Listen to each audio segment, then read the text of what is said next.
right, happy Tuesday, everyone. So, shortly I'm going to cover a quick exercise to review your circle of influence in 2022 and if I can speak, realign it for success in 2003. And why am I going to do that? Well, in some of my previous posts, obviously, I've talked about the importance of who you connect with and why. And, you know, we've all heard that thing, right? You're the reflection of the 5 closest people to you. And, you know, those you choose to spend time with impact your life, and of course the health and fitness activities the most, right?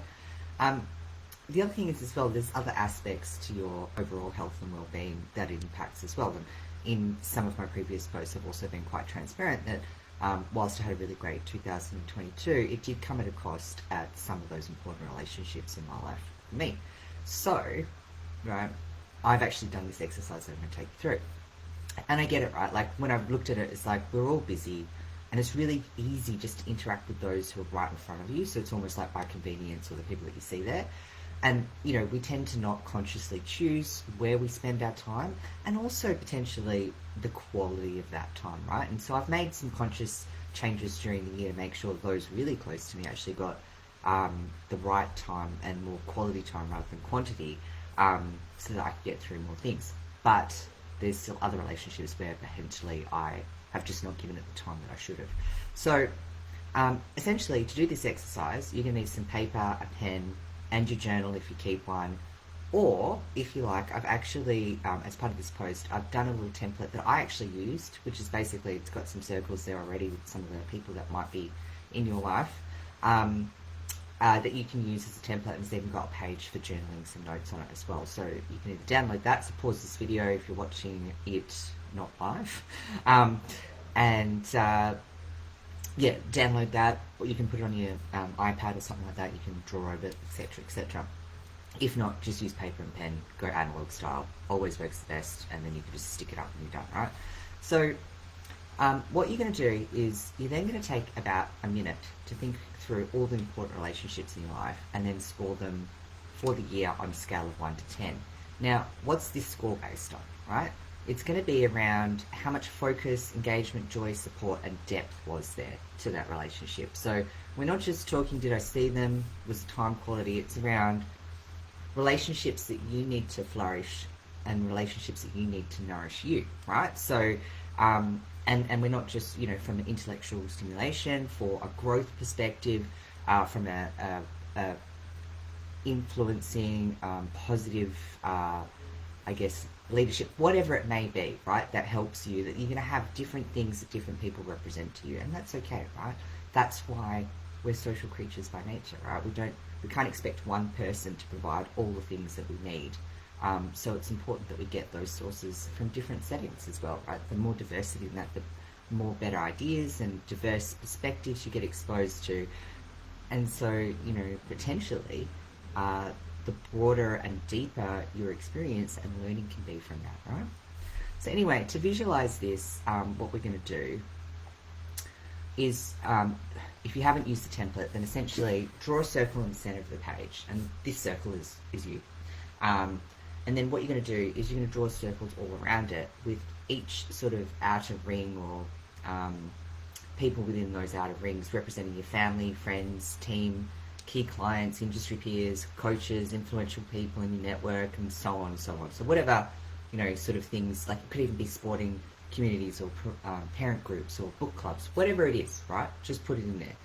And then what you're going to do is simply place a score of 1 to 10 on each of these circles, and particularly any particular names on there as well that fit in those circles, right? Because you might, you know, in one circle you might have had a really good relationship with, say, your one-up boss, for example, but maybe didn't get as much exposure as you needed to your two-up, or you know, a colleague or something like that. So go through and actually assess those relationships.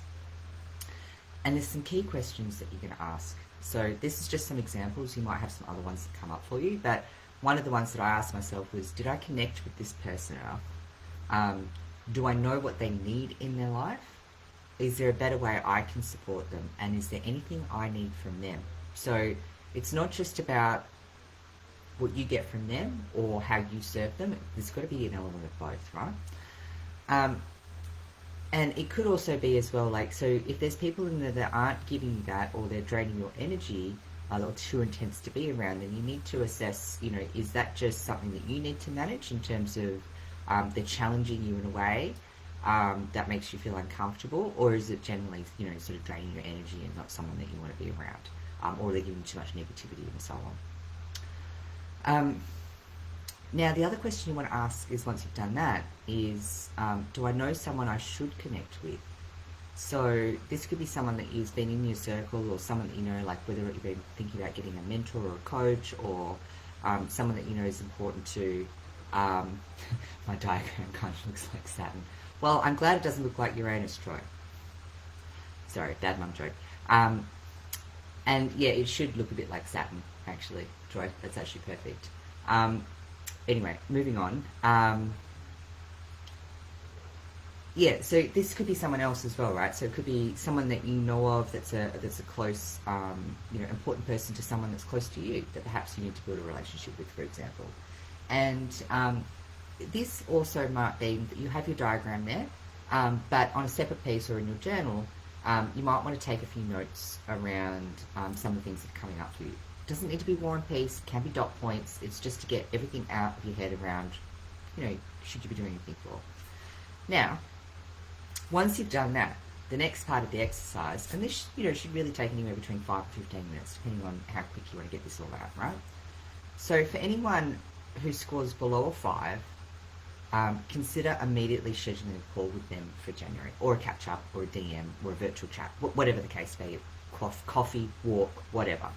And I'm being serious about this, because you shouldn't have anyone on that list that isn't important anyway, because you would have already kind of crossed them out or not put a number there if it's not an important relationship. But if they are important and they're scoring less than a 5, then it's really time to reconnect with those people and schedule it in, and not hope that you actually connect with them. You've got to make a tangible action right now to do that.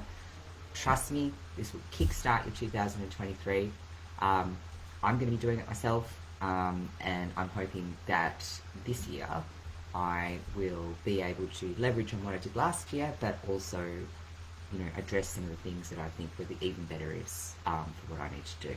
So, thanks for the feedback, Troy, for who have joined us live. For anyone else who's catching this afterwards and doing this, be really keen to understand, some high-level comments around the type of people that you felt you needed to connect out with, and how many things you've got scheduled for January, and if you found this exercise valuable or not. Don't forget, if you want to, you can download the template. It's printable as well, so once you've filled it out, you can stick it somewhere to remind you, and then do some daily actions to make sure that you've actually scheduled people in. I recommend actually putting it next to your family calendar, so that you can actually see the days, right? And then, take one of those dots and put them on your calendar. Anyway, let me know how you go, and hope that you connect nicely in January.